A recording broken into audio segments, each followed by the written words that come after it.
Kristine Moore. 3 million people die around the world every year due to vaccine-preventable diseases. This fact was stated by Paul Offit, who has been a pediatrician for 30 years and also co-created the rotavirus vaccine, in a report published by Children's Hospital of Philadelphia in 2018. We all live in a country where vaccines are easily accessible. We often belittle this privilege because we aren't often aware that other countries don't have this luxury. The United States Department of Public Health and Safety should reform its vaccine requirements to make it so all students have to receive necessary vaccinations to attend public schools. First, I will tell you about the problems with children not receiving their necessary vaccinations, and then I will tell you about a practical solution. Let's begin with the perceivable evidence of this problem. Too many people are deciding not to get their vaccinations. Some of this is due to the fact that some people have come to the misinformed conclusion that natural immunity is better than artificial or vaccinated immunity, when this is simply not the case. Mayo Clinic, a nonprofit medical center that has been operating for 130 years, in the report published by MayoClinic.org in 2016, states that although natural immunity is oftentimes more effective, there's many more risks that come along with it rather than just receiving the vaccination. For example, if you were to develop natural immunity to the polio virus, this could lead to permanent paralysis and possibly even death. In Minnesota, just this summer, we had a multi-county measles outbreak, which could have just been prevented if we had increased our vaccination rates in these counties. Many of the top causes of death for children under the age of 5 are infectious diseases. Some of these include pneumonia, malaria, and measles. The lack of regulations regarding child vaccinations leads to the decrease in vaccination rates because there's multiple eligibilities for exemptions that should not be valid. David Bradford, who is a chair member in the Department of Public Administration and Policy at the University of Georgia, in the journal Health Affairs, published in 2015, states that if we were to restrict non-medical exemptions, such as forcing them to go through a large health organization for approval before they pass, this would likely reduce the chance of these non-medical exemptions being valid.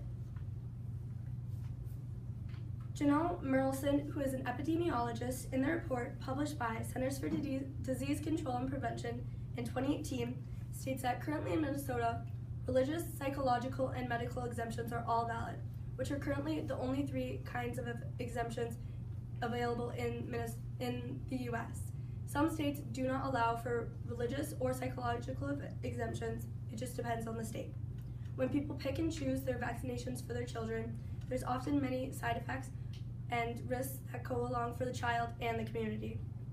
If the United States government was to reform the vaccine requirements, this would overall improve everyone's well-being and life, because we would also be saving lives by achieving herd immunity, and also be saving money by not using the healthcare money on those who are sick with preventable diseases. I think this is a practical solution because it has worked in 3 states before.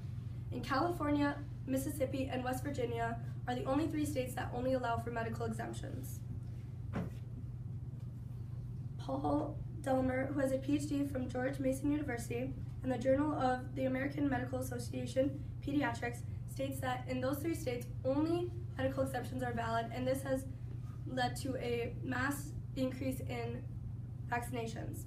In 2015 was when California passed their grandfather clause, which only now allows for medical exemptions to attend public schools.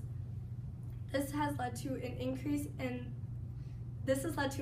in the overall outbreaks of preventable diseases in that state.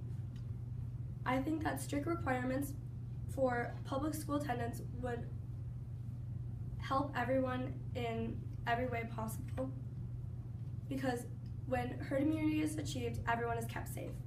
The young people, the medically exempt, elderly, and people with weakened immune systems are all kept safe by using herd immunity, which means that when people are immune to the illness, it keeps the illness out of the community and it keeps all those people safe who are ineligible for the vaccine. Cynthia Whitney, who is the Chief of Respiratory Disease Branch at the National Center for Respiratory Immunization and Respiratory Diseases, from the journal Europe PubMed Central in 2014, states that in order to obtain herd immunity, 80 to 90% of the population has to be immune to this illness, depending on the severity of the illness. If we were to achieve this goal, many lives would be saved and lots of money too. First, I told you about the problems with children not being vaccinated, and then I told you about a practical solution. The United States Department of Public Health and Safety should restrict the vaccination exemptions for public school attendance. There's no reason that 3 million people should die from preventable diseases every year. With everyone's contribution by receiving their necessary vaccinations, we may be eventually able to reduce this number to 0.